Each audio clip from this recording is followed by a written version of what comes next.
Welcome to all of you. आज हम लोग क्लास 10th एक केमिस्ट्री का चैप्टर 1 देखेंगे। पहला क्वेश्चन है ये चैप्टर 1 में, लोहा को जिंक से लेपित करने की क्रिया को क्या कहते हैं? आंसर हो जाएगा गैल्वेनीकरण। गैल्वेनीकरण को दूसरा नाम होता है जस्तीकरण। अगला क्वेश्चन देखते हैं, सिल्वर क्लोराइड का रंग क्या है? सिल्वर क्लोराइड का रंग श्वेत होता है। सिल्वर क्लोराइड का रंग श्वेत होता है। इसका आंसर हो जाएगा ए, हो जाएगा आंसर ए हो जाएगा। अगला क्वेश्चन है, जस्ता तथा तन्नु हाइड्रोक्लोरिक अम्ल की अभिक्रिया के फलस्वरूप निम्न में से कौन सा गैस बनता है? ये Zn+H2SO4, तो ये इसके साथ विक्षेपित हो जाएगा, तो यहाँ पे HO2 अलग हो जाएगा, आंसर हो जाएगा सी। अगला क्वेश्चन हो जाएगा, निम्नलिखित में से कौन एक दहन अभिक्रिया है? निम्नलिखित में से कौन एक दहन अभिक्रिया है? पेट्रोल का जलना, पेट्रोल जल जाता है, बाकी चीज़ जलता नहीं है, तो इसीलिए ये हो जाएगा। अगला क्वेश्चन हो जाएगा, साग सब्जियों को विघटित होकर कंपोस्ट बनाना किस अभिक्रिया के उदाहरण है? किस अभिक्रिया के उदाहरण है? उष्माक्षेपी हो जाएगा, आंसर बी हो जाएगा। उष्माक्षेपी, आंसर बी हो जाएगा। अगला क्वेश्चन हो जाएगा, निम्न में से कौन सा उत्पाद लीड नाइट्रेट को गर्म करने पर प्राप्त होता है? लीड नाइट्रेट को गर्म करने पर प्राप्त जो होता है NO2 और O2 होता है, Na2 और O2 होता है, आंसर डी हो जाएगा। अगला क्वेश्चन है, निम्न में से कौन सही है? यानी कि फार्मूला दिया हुआ है, फार्मूला पूछा जा रहा है, कौन सा फार्मूला सही है? ये Na2CO3 × 10H2, Na2CO3 × 10H2, यही सही है। अगला क्वेश्चन हो जाएगा, निम्नलिखित अभिक्रियाओं को अपघटन की अभिक्रिया कौन है? निम्नलिखित अभिक्रियाओं में अपघटन की अभिक्रिया कौन सी है? अपघटन जो टूट के विस्थापित हो जाएगा वही होगा। यहाँ देखिए, ये एक है और टूट के विस्थापित हो रहा है, तो इस आंसर सी हो जाएगा। अगला क्वेश्चन है, Fe2O3 + 2Al और अब रिएक्शन कराना है Al2O3 + 2Fe। दी गई अभिक्रिया किस प्रकार की है? इसमें बताना है, अभिक्रिया का प्रकार बताना है कि अभिक्रिया क्या हो रहा है। विस्थापित हो रहा है, तो ये कौन सा अभिक्रिया हो जाएगा? ये विस्थापन अभिक्रिया हो जाएगा, आंसर डी हो जाएगा। विस्थापित हो रहा है तो विस्थापन अभिक्रिया, आंसर डी हो जाएगा। अगला क्वेश्चन हो जाएगा, लोह चूर्ण पर तनु हाइड्रोक्लोरिक अम्ल डालने से क्या होता है? लोह चूर्ण पर तनु हाइड्रोक्लोरिक अम्ल डालने से क्या होता है? इसका आंसर हो जाएगा हाइड्रोजन गैस और आयरन क्लोराइड बन जाएगा। हाइड्रोजन गैस बनेगा और आयरन क्लोराइड बन जाएगा। अगला क्वेश्चन हो जाएगा, सबसन किस प्रकार की अभिक्रिया है? सबसन किस प्रकार की अभिक्रिया है? सबसन जो है उपचयन अभिक्रिया है। ये इंपॉर्टेंट क्वेश्चन है, सबसन उपचयन अभिक्रिया है। अगला क्वेश्चन हो जाएगा, Cu कॉपर और ऑक्साइड, यहाँ पे ओ जो है कैपिटल में लिखना चाहिए, यहाँ पे स्मॉल में लिखा हुआ है। CuO + H2 अभिक्रिया करके बनाता है CuH2O, किस प्रकार की अभिक्रिया है? इसमें देख रहे हैं विस्थापित हो रहा है, ऑक्सीजन जो है हाइड्रोजन के साथ विस्थापित हो रहा है, और लास्ट में जब जल आता है तो कौन सा अभिक्रिया हो जाता है? ये हो जाएगा उपचयन अभिक्रिया, उपचयन अभिक्रिया। अगला क्वेश्चन है, इलेक्ट्रॉन के स्थानांतरण से बने यौगिक क्या कहलाता है? इलेक्ट्रॉन के स्थानांतरण से बने यौगिक क्या कहलाते हैं? तेरा का आंसर हो जाएगा इलेक्ट्रॉन बल। जब भी इलेक्ट्रॉन से संबंधित बातें आएगा तो हो जाएगा विद्युत संयोजी। इलेक्ट्रॉन से संबंधित बात आएगा तो विद्युत संयोजी, आंसर भी हो जाएगा। अगला क्वेश्चन है, नीचे दी गई अभिक्रिया में कौन सा कथन सही है? ये अभिक्रिया दिया हुआ है और इस अभिक्रिया में क्या घटना घट रहा है सो बताना है। देखिए, यहाँ पे कॉपर और ऑक्सीजन अभिक्रिया करके बनाता है, क्यूप्रस ऑक्साइड बनाता है, तो इसमें पूछा गया है कि कौन सा सही है। तो कॉपर ऑक्सीकरण, कॉपर ऑक्सीकरण, कॉपर ऑक्सीजन को मिला देंगे, कॉपर ऑक्सीकरण हो जाएगा, आंसर ये हो जाएगा। अगला क्वेश्चन है, निम्नलिखित समीकरण है H2 + Cl2, ये दोनों क्या हो रहा है? जुड़ रहा है, जो जुड़ता है तो उसको संयोजन अभिक्रिया कहा जाता है। जुड़ने वाले को संयोजन अभिक्रिया, आंसर हो जाएगा बी, संयोजन अभिक्रिया। अगला क्वेश्चन है, निम्नलिखित में से कौन द्विविस्थापन अभिक्रिया है? द्विविस्थापन अभिक्रिया, जब दो एलिमेंट विस्थापित हो जाता है तो द्विविस्थापन कहलाता है। इसमें Ag जो है Cl2 के साथ हो रहा है और Na2 इसके साथ हो रहा है, तो यही सी नंबर इसका जो है फाइनल आंसर हो जाएगा। अगला क्वेश्चन है, निम्नलिखित अभिक्रियाओं में से कौन विस्थापन अभिक्रिया है? निम्नलिखित अभिक्रियाओं में से कौन विस्थापन अभिक्रिया है? विस्थापन पूछा जा रहा है, तो ये देखिए SO4 जो है यहाँ फिर फेरस के साथ अभी ये हो रहा है, विस्थापित हो रहा है, तो इसीलिए आंसर सी हो जाएगा। अगला क्वेश्चन है, अवक्षेपण अभिक्रिया से किस प्रकार का लवण प्राप्त होता है? अवक्षेपण अभिक्रिया से किस प्रकार का लवण प्राप्त होता है?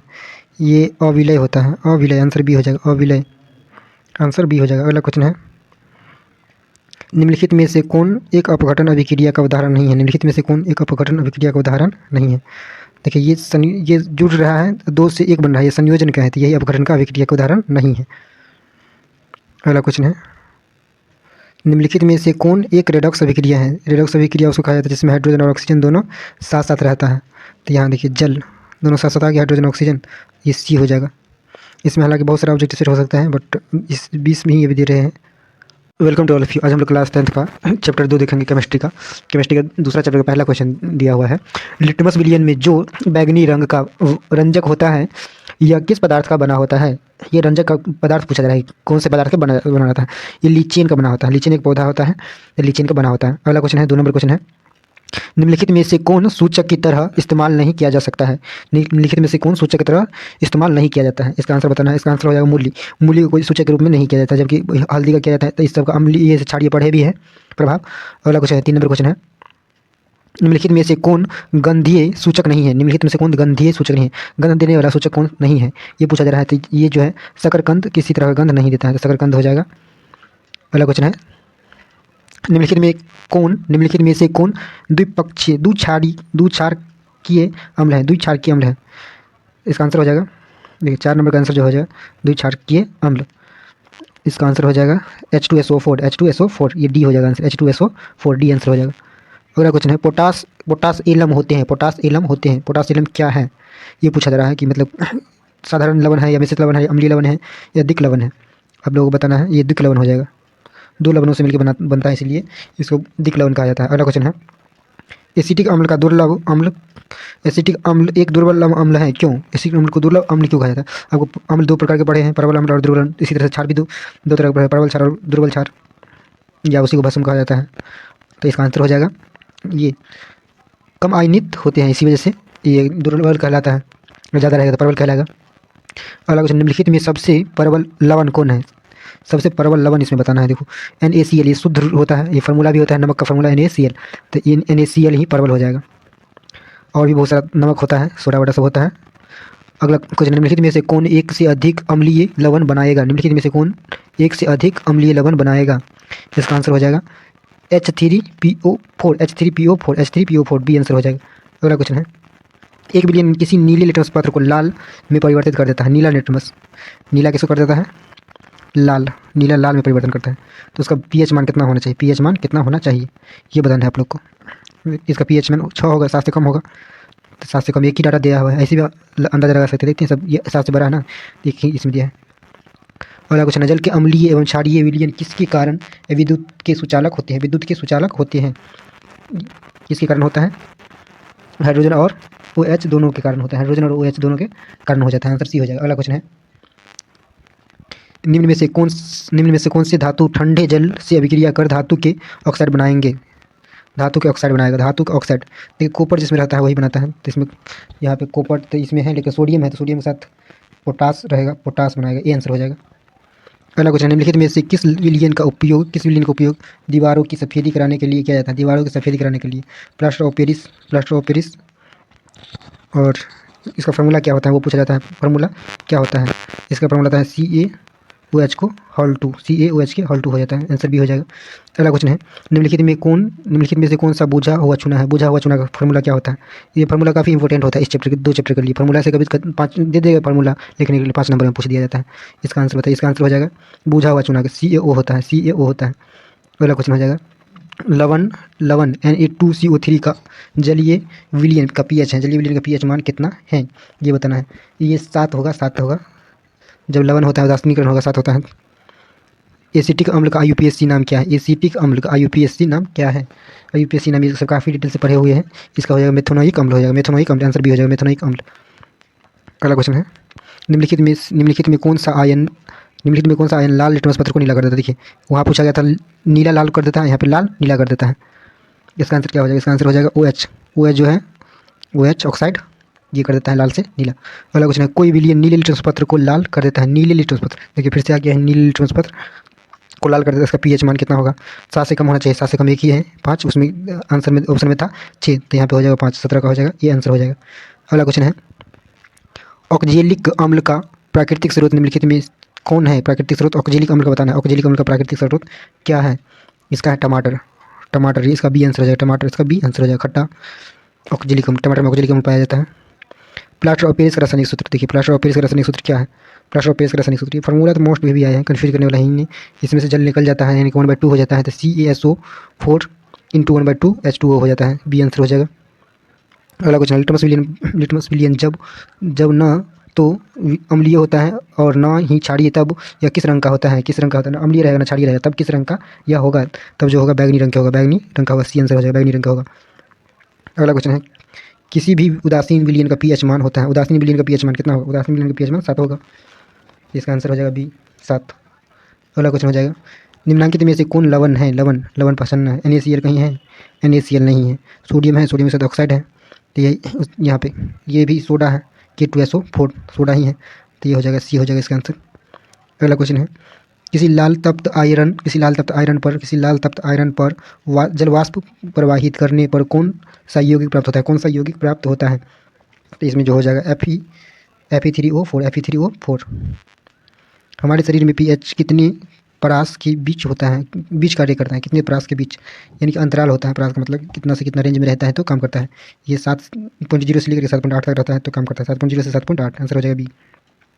अगला क्वेश्चन है, बेकिंग पाउडर का अनुसूत्र क्या है? बेकिंग पाउडर का इस चैप्टर के लिए फॉर्मूला कंपलसरी है। बेकिंग पाउडर का सूत्र क्या होता है? NaHCO3 आंसर सी हो जाएगा, NaHCO3।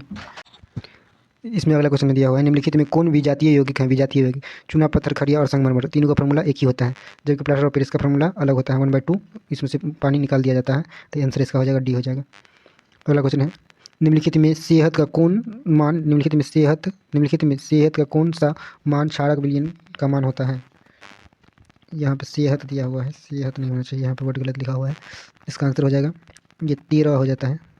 7 से अधिक कोई भी वैल्यू दिया रहता तो वही होता। अगला क्वेश्चन देखेंगे। अगला क्वेश्चन है, निम्नलिखित अम्लों में से कौन परबल अम्ल है? परबल अम्ल के एग्जाम्पल ढूंढना है। निम्नलिखित में से कौन परबल अम्ल है? एक सल्फ्यूरिक अम्ल जो है परबल अम्ल है, इसका आंसर जो हो जाएगा सी हो जाएगा, सल्फ्यूरिक अम्ल हो जाएगा। अगला क्वेश्चन देखेंगे, निम्नलिखित में कौन क्षारक नहीं है? निम्नलिखित में कौन क्षारक नहीं है? इसमें जो क्षारक है NaCl क्षारक नहीं है, NaCl लवण है, NaCl लवण है, इसका आंसर हो जाएगा बी। अगला क्वेश्चन है, निम्नलिखित क्षारकों में कौन प्रबल क्षारक है? निम्नलिखित क्षारकों में कौन प्रबल क्षारक है? इसका आंसर जो हो जाएगा, इसका आंसर हो जाएगा NaOH हो जाएगा, NaOH बी हो जाएगा आंसर, NaOH बी हो जाएगा आंसर। अगला क्वेश्चन है, कुछ ऐसे पदार्थ होते हैं जिनकी गंध अम्लीय या क्षारीय माध्यम में बदल जाती है, अम्लीय या क्षारीय माध्यम में बदल जाती है, इन्हें कहते हैं, इन्हें क्या कहते हैं? इन्हें क्या कहते हैं? इन्हें कहते हैं गंधीय सूचक कहते हैं, गंधीय सूचक कहते हैं, आंसर हो जाएगा बी, गंधीय सूचक हो जाएगा, आंसर हो जाएगा बी। अगला क्वेश्चन है, सभी धातु कार्बोनेट एवं हाइड्रोजन कार्बोनेट अम्ल के साथ अभिक्रिया करके क्या बनाता है? अम्ल के साथ अभिक्रिया करके क्या बनाता है? इसका आंसर हो जाएगा, ये जो है अम्ल के साथ अभिक्रिया करता है तो बहुत सारा ये संगत लवण बनेगा, कार्बन डाइऑक्साइड बनेगा, जल बनेगा, तो इनमें सभी हो जाएगा, आंसर हो जाएगा डी। अगला क्वेश्चन हो जाएगा, सभी अम्लों में पाया जाता है, सभी अम्ल में क्या पाया जाता है? अम्ल में क्या पाया जाता है? सभी अम्ल में पाया जाता है हाइड्रोजन पाया जाता है, हाइड्रोजन कंपलसरी है, हाइड्रोजन, इसलिए आर्यन इसके द्वारा H+ आयन देता है, परिभाषा होता है अम्ल का। हाइड्रोजन युक्त सभी यौगिक होते हैं, हाइड्रोजन युक्त सभी यौगिक होते हैं, हाइड्रोजन युक्त सभी यौगिक क्या होते हैं? अम्लीय होता है, अम्लीय होता है, आंसर हो जाएगा ए, अम्लीय होता है, आंसर हो जाएगा ए। अगला क्वेश्चन है, जल में घुलनशील क्षारक के बारे में क्या सत्य है? जल में घुलनशील क्षारक के बारे में क्या सत्य है? ये सब कुछ सही है। जल में घुलनशील क्षारक जो होता है इन्हें क्षार कहा जाता है, स्वाद में कड़वा होता है, प्रकृति संक्षारण देती है, ये इसका आंसर हो जाएगा डी हो जाएगा, इनमें सभी हो जाएगा। अगला क्वेश्चन देखेंगे, 36 नंबर क्वेश्चन देखेंगे। यहाँ पे pH में P का सूचक है, P का सूचक पूछा जा रहा है, इसका आंसर हो जाएगा पूषांश हो जाएगा, पूषांश ए हो जाएगा आंसर। अगला क्वेश्चन है, एसिटिक अम्ल का प्राकृतिक स्रोत निम्नलिखित में से कौन है? एसिटिक अम्ल का प्राकृतिक स्रोत निम्नलिखित में से कौन है? इसका आंसर हो जाएगा सिरका, सिरका हो जाएगा, एसिटिक अम्ल सिरका में पाया जाता है। अगला क्वेश्चन हो जाएगा, सिट्रिक अम्ल का प्राकृतिक स्रोत क्या है? सिट्रिक अम्ल कहाँ से मिलता है? सिट्रिक अम्ल कहाँ से मिलता है बताइए जल्दी से। इसका आंसर हो जाएगा संतरा और नींबू, खट्टा चीज़ से मिलता है, संतरा और नींबू। अगला क्वेश्चन हो जाएगा, टार्टरिक अम्ल इनमें से किस में पाया जाता है? टार्टरिक अम्ल किस में पाया जाता है? टार्टरिक अम्ल इम्पोर्टेंट होता है, इमली में पाया जाता है टार्टरिक अम्ल, आंसर बी हो जाएगा। अगला क्वेश्चन है, लैक्टिक अम्ल का प्राकृतिक स्रोत क्या है? लैक्टिक अम्ल किस में पाया जाता है? दही में, आंसर हो जाएगा ए, आंसर हो जाएगा ए। दही में कौन सा अम्ल पाया जाता है? लैक्टिक अम्ल पाया जाता है। अगला क्वेश्चन हो जाएगा, चीटी के डंक और नेटल के डंक में कौन सा अम्ल पाया जाता है? चीटी के डंक में कौन सा अम्ल पाया जाता है, यही बताना है। मेथेनोइक अम्ल पाया जाता है, मेथेनोइक अम्ल, आंसर डी हो जाएगा, मेथेनोइक अम्ल पाया जाता है। अगला क्वेश्चन है, दांतों का क्षय कब प्रारंभ हो जाता है? मतलब दांत कब खराब होना प्रारंभ हो जाता है? उसका pH का मान कितना कम हो जाता है तब? तो ये हो जाता है 5.5, मुंह का 5.5, मुंह का pH मान 5.5 से कम होने पर। अगला क्वेश्चन है, हमारे पेट में कौन सा अम्ल पाया जाता है? ये हमारे पेट में कौन सा अम्ल पाया जाता है?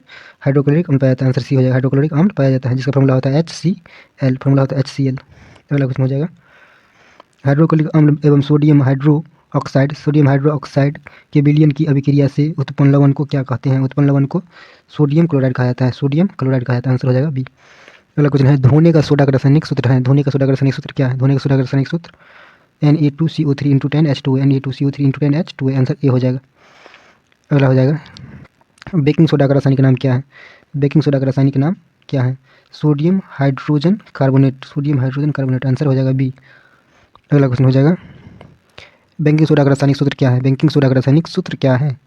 देखिए NaH मतलब हो गया ना, Na मतलब सोडियम, H मतलब हाइड्रोजन, CO3 मतलब कार्बोनेट। सी आंसर हो जाएगा। अगला क्वेश्चन है, जल की अस्थायी कठोरता को हटाने के लिए किसका उपयोग किया जाता है? किसका उपयोग किया जाता है? आंसर हो जाएगा धोवन सोडा। धोवन सोडा आंसर हो जाएगा बी। धोवन सोडा आंसर हो जाएगा बी। धोवन सोडा, धोने का सोडा। अगला है, सोडा अम्ल अग्निशामक में किसका उपयोग किया जाता है? सोडा अम्ल अग्निशामक में किसका उपयोग किया जाता है? इसका आंसर हो जाएगा sodium hydrogen carbonate. Sodium hydrogen carbonate. Sodium hydrogen carbonate. और लास्ट क्वेश्चन है इस चैप्टर का, सल्फेट अर्धहाइड्रेट अर्धहाइड्रेट सल्फेट अर्धहाइड्रेट हेमेटाइड्रेट का अन्य नाम क्या है? दो नाम तो यहाँ पे दे दिया है और तीसरा नाम पूछा भी गया है। ये POP का ही होता है, plaster of Paris. POP plaster of Paris का ही ये नाम होता है। Okay bye, thank you. Welcome to all. आज हम लोग क्लास 10th केमिस्ट्री का थर्ड चैप्टर देखेंगे। इससे पहले दो चैप्टर हो चुका है कंप्लीट।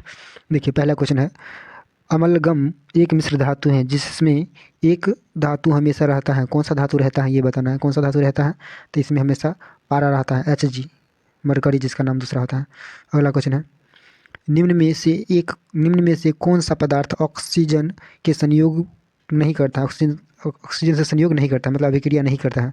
वो कौन सा पदार्थ है जो कि ऑक्सीजन से अभिक्रिया नहीं करता है? तो ये गोल्ड, सोना जो होता है वो हवा में खराब नहीं होता, ऑक्सीजन में खराब नहीं होता है। अगला हो जाएगा, कौन विद्युत का सर्वोच्चतम सुचालक है? गुड कंडक्टर, सर्वोच्चतम सुचालक। सबसे ज़्यादा करंट फॉलो जो होता है चांदी से होता है। Ag हो जाएगा, 47 पे होता है चांदी। अगला क्वेश्चन है, बॉक्साइट निम्नलिखित में से किस धातु का मुख्य अयस्क है? बॉक्साइट निम्नलिखित में से किस धातु का मुख्य अयस्क है? बॉक्साइट का बताना है। एल्यूमिनियम हो जाएगा, Al हो जाता है एल्यूमिनियम, Al 13 नंबर पे आता है। अगला क्वेश्चन हो जाएगा, अगला क्वेश्चन है, निम्नांकित में कौन उपधातु है? उपधातु कितना होता है? उपधातु की संख्या 7 होता है। ये हो जाएगा Sb हो जाएगा, Sb। आंसर डी हो जाएगा। अगला क्वेश्चन हो जाता है, शुद्ध सोना कितना कैरेट का होता है? शुद्ध सोना जो होता है 22 कैरेट का नहीं होता है, 24 कैरेट का होता है। शुद्ध सोना कितना कैरेट का होता है? 24 कैरेट। आंसर भी हो जाएगा, शुद्ध सोना कितना कैरेट का होता है? 24 कैरेट। पीतल क्या है? पीतल एक क्या है? पीतल मिश्र धातु है। पीतल मिश्र धातु है, किससे बनकर मिलता है? कॉपर और अगला क्वेश्चन है, निम्नांकित में से किसे चाकू से काटा जा सकता है? निम्नांकित में से किसे चाकू से काटा जाता है? सोडियम को भी चाकू से काटा जाता है। यहाँ पे सोडियम नहीं ऑप्शन दिया है, यहाँ पर लिथियम हो जाएगा, आंसर ए हो जाएगा। लिथियम हो जाएगा, आंसर ए हो जाएगा। अगला क्वेश्चन है, निम्न में से कौन आयनिक यौगिक है? निम्न में से कौन आयनिक यौगिक है? निम्न में से कौन आयनिक यौगिक है? CaCl2, CaCl2। अगला क्वेश्चन हो जाएगा, निम्न में कौन अधातु है? अधातु जिससे करंट पास नहीं होता उसको अधातु कहा जाता है। यहाँ पर कार्बन 6 नंबर पे आता है। आंसर बी हो जाएगा। अगला क्वेश्चन हो जाएगा, सक्रियता श्रेणी में हाइड्रोजन के ऊपर के धातु हैं, हाइड्रोजन से ज़्यादा सक्रिय वाला कौन कौन धातु है उसको क्या कहा जाता है? तो इसका आंसर हो जाएगा 11 नंबर का, अम्लों से अभिक्रिया कर हाइड्रोजन गैस बनाते हैं। अम्लों से अभिक्रिया कर हाइड्रोजन गैस बनते हैं। अगला क्वेश्चन है, उच्च विद्युत धनात्मक के कारण धातु के परमाणु बनते हैं। धातु के परमाणु बनते हैं, धनायन बनेगा या ऋणायन बनेगा या क्या बनेगा? आंसर बतलाना है। ये धनायन बन जाएगा, आंसर ये हो जाएगा। धनायन बन जाएगा, आंसर ये हो जाएगा। अगला क्वेश्चन है, धातु के ऑक्साइड सामान्यतः कैसा होता है? धातु के ऑक्साइड जो होता है सामान्यतः कैसा होता है? धातु का ऑक्साइड क्षारीय होगा और धातु का ऑक्साइड अम्लीय होता है। अगला क्वेश्चन हो जाएगा, अयस्क से चुंबकीय अशुद्धियों को दूर करने के लिए जो विधि प्रयुक्त की जाती है वह कौन सी विधि है? उस विधि का नाम क्या है पूछा जा रहा है, मतलब उस विधि का नाम क्या है? देखिए जैसे कि आटा में मिल जाता है चुंबक, तो उसको चुंबक से आटा में मिल जाता है कोई लोहा का पाउडर, तो उसको चुंबक से अलग किया जाता है। यही आंसर हो जाएगा, चुंबकीय पृथक्करण विधि।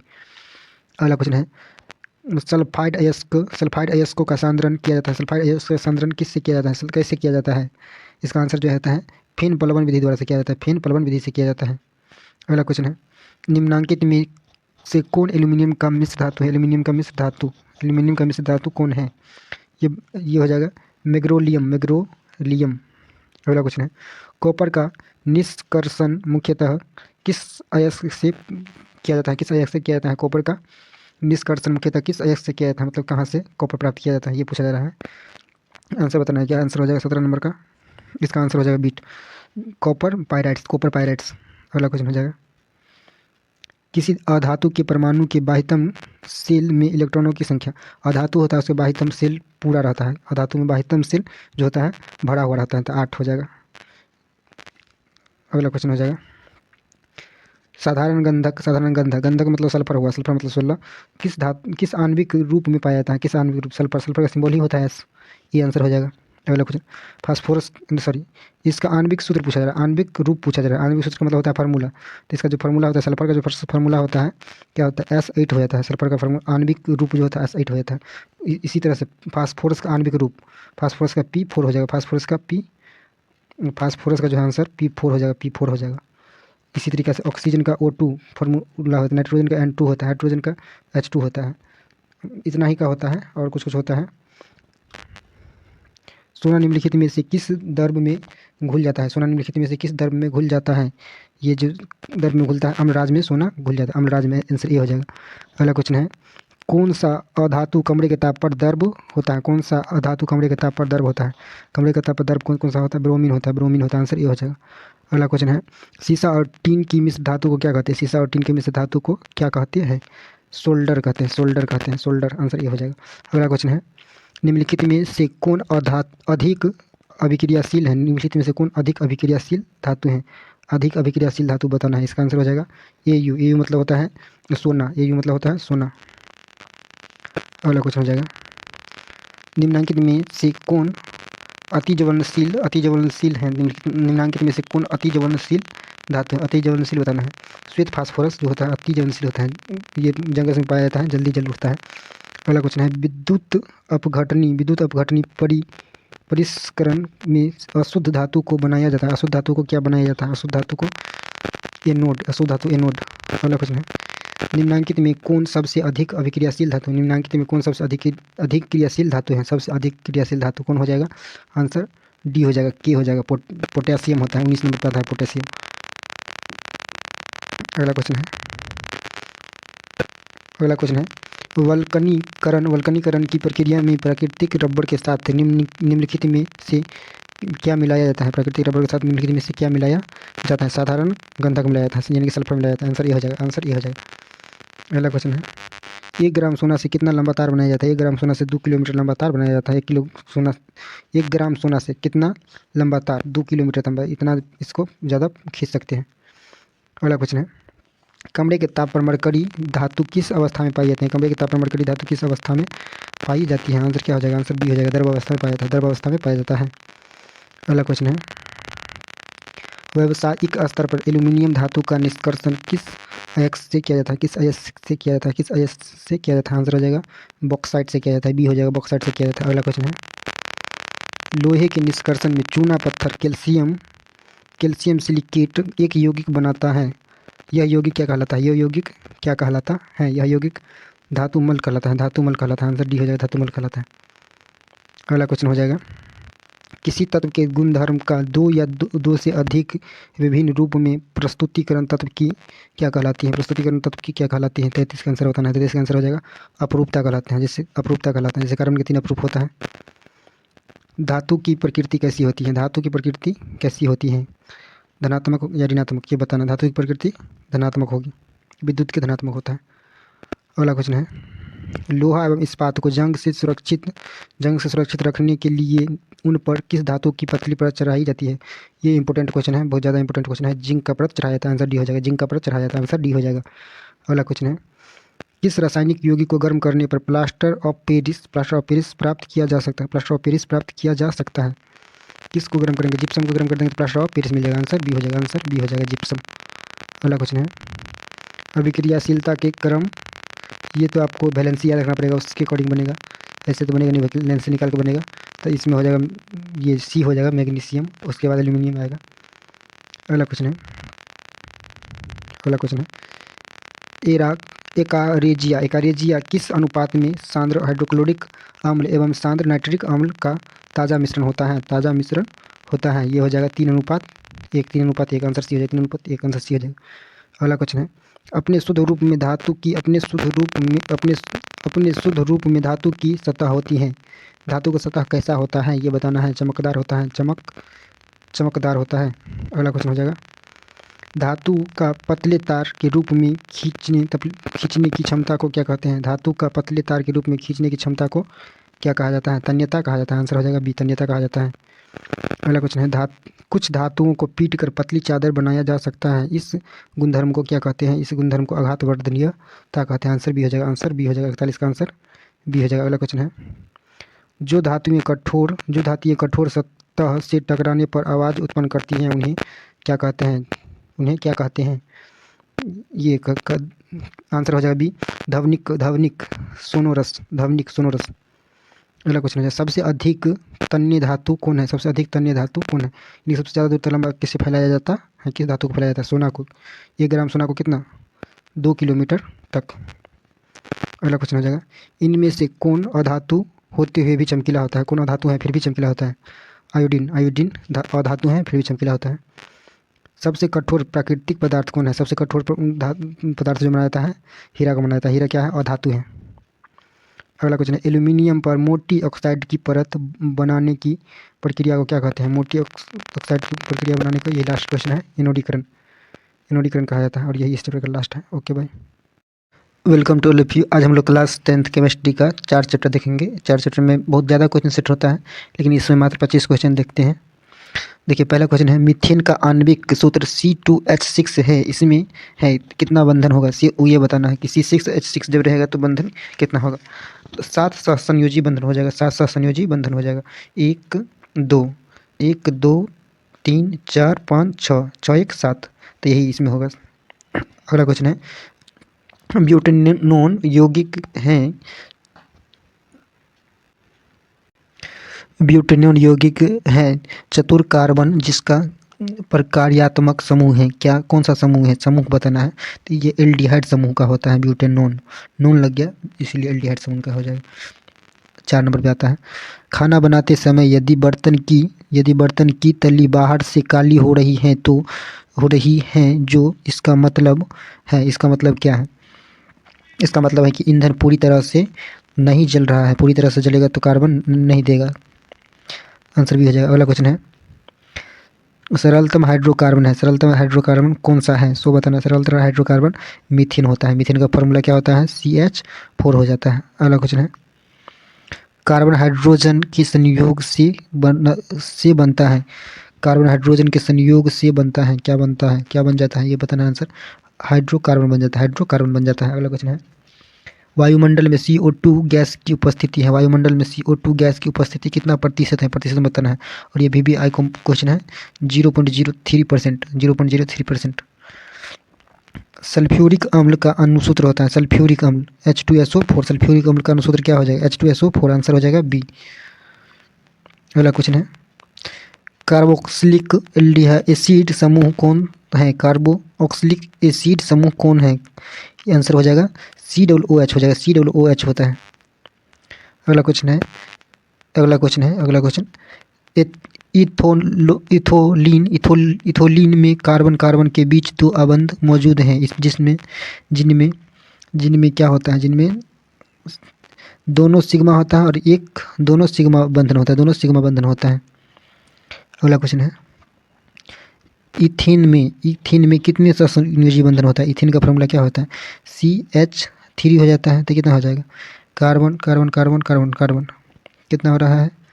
इथेन CH3 C2H5 C2H5, इसका जो है ये हो जाएगा 7 बंधन हो जाएगा। C2H5 5 2 7, इसे भी कर दीजिए। अगला क्वेश्चन है, CnH2n+2 किसका सामान्य सूत्र है? ये भी ज़्यादा VBI है, ये बार बार पूछा जाता है। इसका आंसर हो जाएगा ये एल्केन का है, एल्केन का है। अगला क्वेश्चन हो जाएगा, नीला थोथा यानी कि तूतिया का रासायनिक सूत्र क्या होता है? नीला थोथा यानी कि तूतिया का रासायनिक सूत्र क्या होता है? CuSO4 5H2O हो जाएगा। अगला क्वेश्चन है, नाइट्रोजन अणु में कितने सहसंयोजी बंधन होते हैं? नाइट्रोजन अणु में कितने सहसंयोजी बंधन होते हैं? ये हो जाता है N2। तो इसमें सहसंयोजी बंधन कितना हो जाता है 100 बताना है, तो ये 3 हो जाता है, आंसर हो जाएगा सी। अगला क्वेश्चन है संगमरमर का रासायनिक सूत्र क्या है? संगमरमर का रासायनिक सूत्र CaCO3 होता है, CaCO3 होता है। इंपॉर्टेंट क्वेश्चन है। अगला क्वेश्चन है चीनी का रासायनिक सूत्र क्या है? चीनी का रासायनिक सूत्र सभी लोग जानते हैं, C12H22O11, C12H22O11, आंसर सी हो जाएगा। अगला क्वेश्चन है सोडियम कार्बोनेट का अणुसूत्र क्या है? सोडियम कार्बोनेट का अणुसूत्र क्या है? Na2CO3, Na2CO3। अगला क्वेश्चन है कार्बोनिल समूह को सूचित किया जाता है। कार्बोनिल समूह को किससे सूचित किया जाता है? आंसर है CO द्वारा किया जाता है, कार्बन ऑक्साइड के द्वारा किया जाता है। अगला क्वेश्चन हो जाएगा इथाइल एल्कोहल का अणुसूत्र होता है। इथाइल एल्कोहल का अणुसूत्र क्या होता है? इथाइल एल्कोहल का अणुसूत्र जो होता है C2H5OH, C2H5OH हो जाएगा। अगला क्वेश्चन है निम्नलिखित में से कौन सा एरोमेटिक हाइड्रोकार्बन है? निम्नलिखित में से कौन सा एरोमेटिक हाइड्रोकार्बन है? एरोमेटिक C6H12 दोनों बराबर होना चाहिए। इसमें कार्बन की संख्या बराबर है, हाइड्रोजन की संख्या बराबर है, जिसमें दोनों की संख्या बराबर है उसको एरोमेटिक हाइड्रोकार्बन कहा जाता है। अगला क्वेश्चन है निम्न में से किस हाइड्रोकार्बन की 3 आबंध होते हैं? किस हाइड्रोकार्बन के 3 आबंध होते हैं? ये आंसर बताना है। देखिए 3 आबंध C3H4, आंसर सी हो जाएगा। अगला क्वेश्चन है निम्न में कौन युग्म समावयी है? निम्न में कौन युग्म समावयी है? इसका आंसर हो जाएगा CH4 और C2H6। अगला क्वेश्चन है इथेनॉल का क्रियाशील मूलक है। इथेनॉल को किस चीज़ से सूचित किया जाता है? ये बताना है। देखिए OH लगा दिया जाता है किसी भी चीज़ में, तो वो अल्कोहल हो जाता है, उसी से इथेनॉल बनता है। अगला क्वेश्चन है निम्न में से कौन सा संयोजी यौगिक है? निम्न में से कौन सा सहसंयोजी यौगिक है? CH4 हो जाएगा सहसंयोजी। अगला क्वेश्चन है COOH अभिक्रियाशील मूलक को क्या कहते हैं? COOH अभिक्रियाशील मूलक को क्या कहते हैं? अम्ल कहा जाता है, आंसर सी हो जाएगा। अगला क्वेश्चन है और लास्ट क्वेश्चन है इस चैप्टर का CHO क्रियाशील मूलक को क्या कहते हैं? CHO क्रियाशील मूलक को एल्डिहाइड कहा जाता है, आंसर बी हो जाएगा, एल्डिहाइड कहा जाता है। ओके भाई, welcome to all of you. आज हम लोग क्लास 10th केमिस्ट्री का 5 चैप्टर देखेंगे, तत्वों का वर्गीकरण देखेंगे। पहला क्वेश्चन है आवर्त सारणी के उदर्ग स्तंभ को क्या कहा जाता है? उदर्ग स्तंभ यानी कि ये जो खड़ा रहता है इसको क्या कहा जाता है? वर्ग कहा जाता है, और वर्ग की संख्या होता है 18 होता है, आवर्त की संख्या होता है 7 होता है। अगला क्वेश्चन है आवर्त सारणी के प्रथम वर्ग के सदस्य कौन है? प्रथम वर्ग के सदस्य पहला वर्ग में कौन कौन आता है सो बताना है। क्षारीय धातु आता है, जितना भी धातु रहता है क्षारीय धातु पहला में रहता है, हाइड्रोजन छोड़ करके। अगला क्वेश्चन है आवर्त सारणी में शून्य समूह का तत्व है, शून्य समूह का तत्व कौन कौन है ये बतलाना है। शून्य समूह का तत्व जो है हीलियम है, केवल मात्र हीलियम है। अगला क्वेश्चन है मीथेन में कितने सहसंयोजी बंधन होते हैं? मीथेन में कितने सहसंयोजी बंधन होते हैं? देखिए मीथेन का फॉर्मूला होता है CH4, तो ये कार्बन 4 बंधन से हाइड्रोजन जुड़ा आता है, 3 से आंसर हो जाएगा 4 हो जाएगा।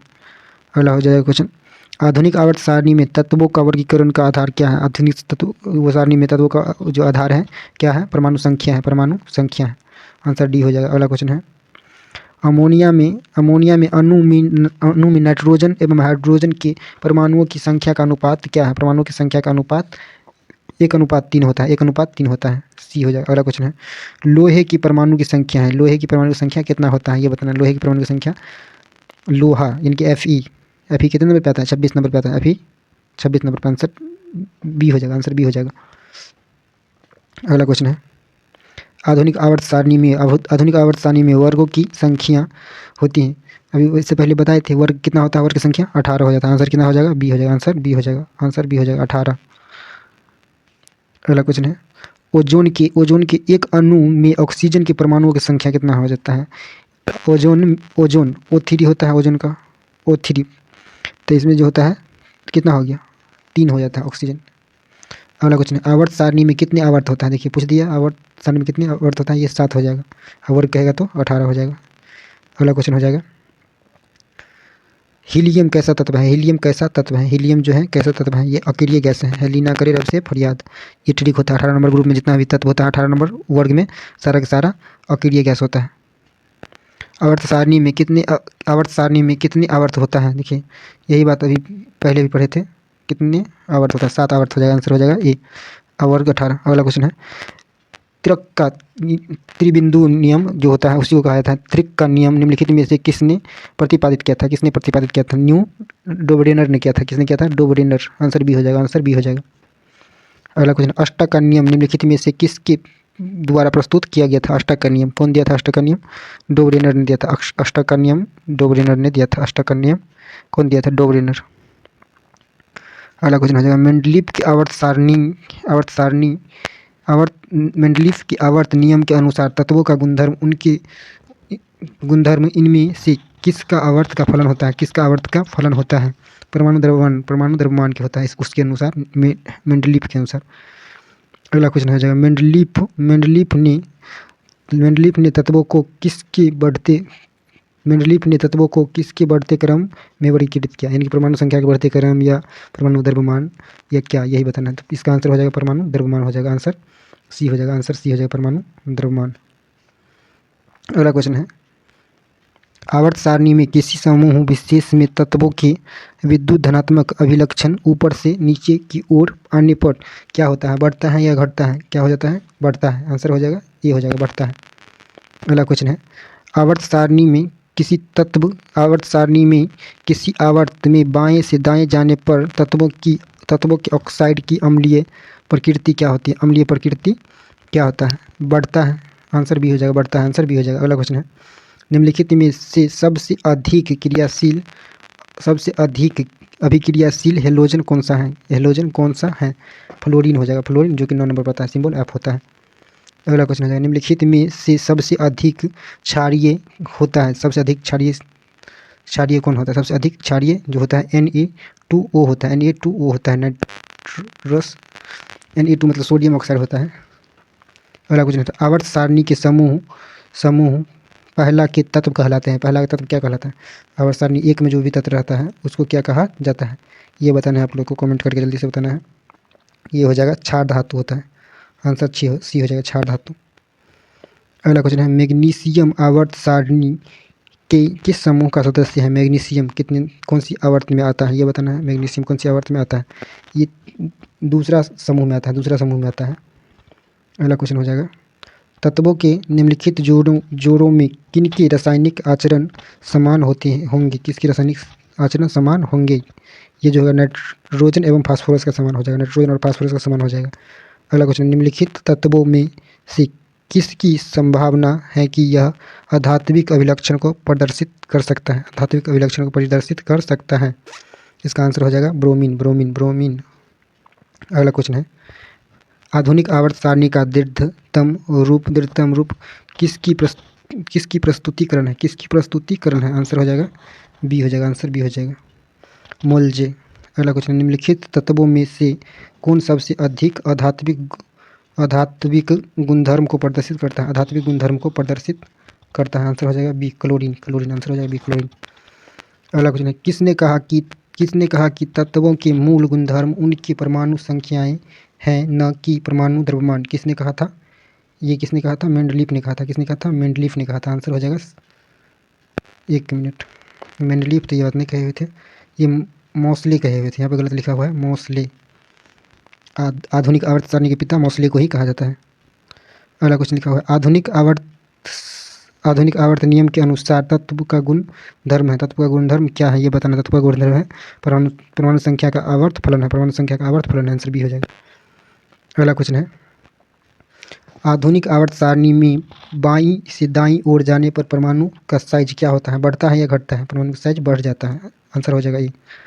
अगला क्वेश्चन है, वुल्फगांग डोबरेनर किस देश से संबंधित है? डोबरेनर का पूरा नाम है, डोबरेनर पूछा जा रहा है कि कौन सा देश का था? जर्मनी के वैज्ञानिक है डोबरेनर, आंसर बी हो जाएगा।